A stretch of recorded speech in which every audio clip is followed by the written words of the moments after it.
The first thing I heard that night wasn't the wind or the hum of the fridge, it was a woman's voice outside, shrill and dripping with authority she didn't have. "Open the door or I'll shoot." It was loud enough to send a ripple through the fur on every dog's back in my living room. I froze, hands still on the coffee mug I just poured, and thought I must have misheard. But then came the heavy, deliberate thud of boots on my porch, followed by the unmistakable crack of my storm door slamming against the wall. She was in my yard. I moved toward the peephole, but before I even got there, I caught sight of her through the side window. It was her HOA Karen. Short, stocky, wearing that ridiculous fur-trimmed red jacket like she was about to judge a dog show. Except tonight, she wasn't here to hand out citations about grass length or trash bins. She had one hand balled into a fist and the other gripping what looked like a cheap, oversized revolver. Behind her, a teenager, probably her nephew, was holding a flashlight like a makeshift spotlight on my front door.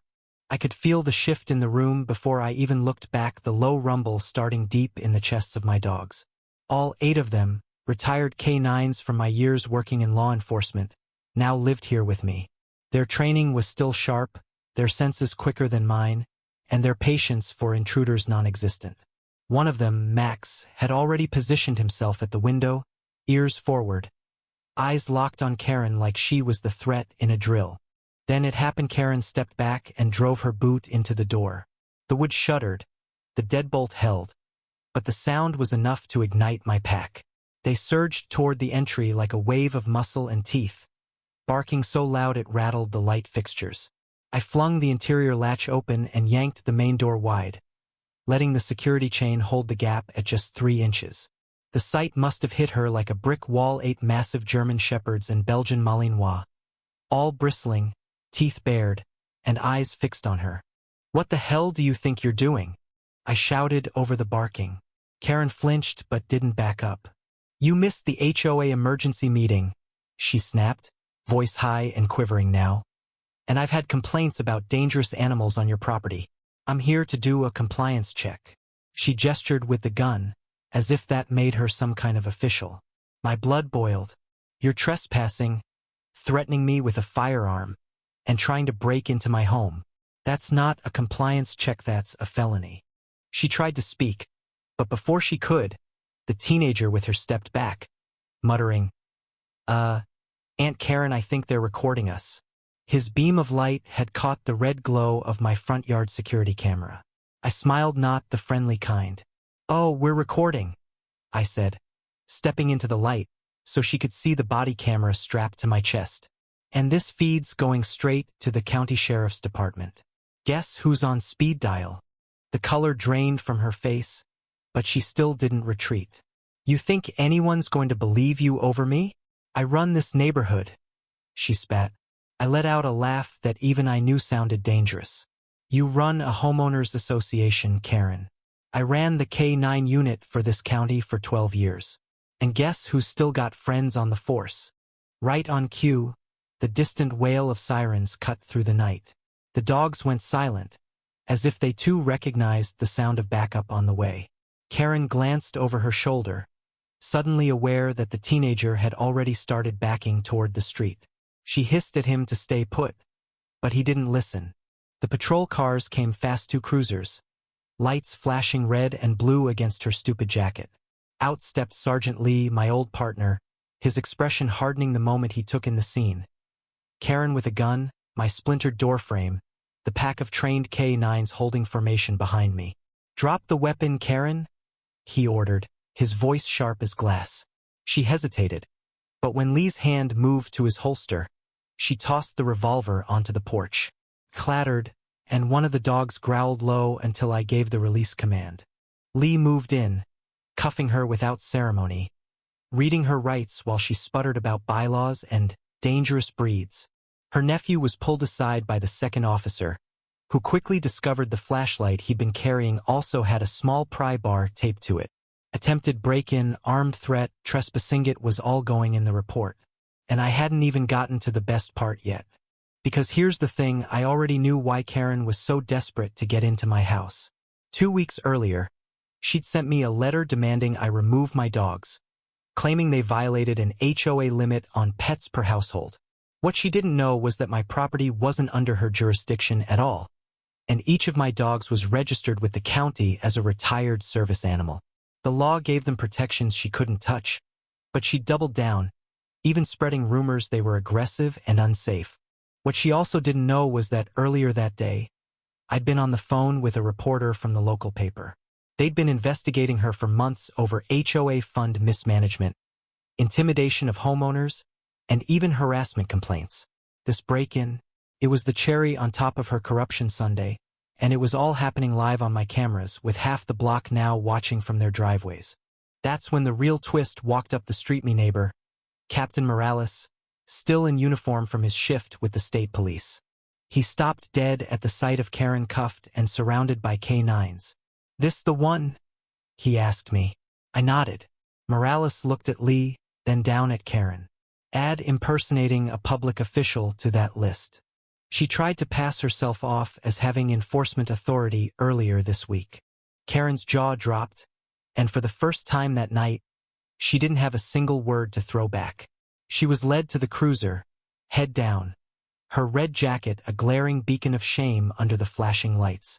The dogs sat in perfect formation on the porch, watching her leave like they were seeing off an unworthy challenger. The moment Karen's cruiser pulled away, the neighborhood seemed to exhale all at once. People stepped down from their porches, a few clapping softly, others shaking their heads in disbelief.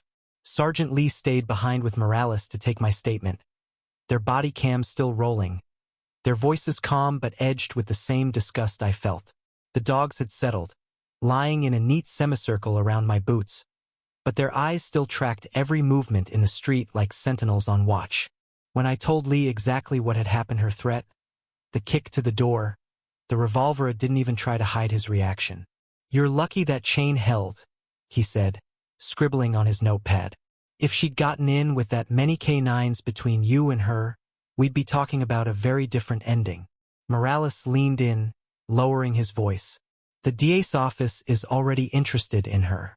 This is just the thing they needed to move from suspicion to charges." By morning, the story had exploded. A neighbor across the street had live-streamed part of the incident to Facebook, catching the moment Karen's boot hit my door and the dogs surged forward. The video had already been shared hundreds of times, with captions like, "Don't mess with K-9s," and "HOA gone wild." Reporters camped at the end of the street by noon, their vans clogging the curb. One of them caught me when I went to get the mail and asked if I thought she had intended to use the gun. I just looked at the camera and said, "When someone says, 'Open the door or I'll shoot,' you take them at their word. The difference is, she picked the wrong door."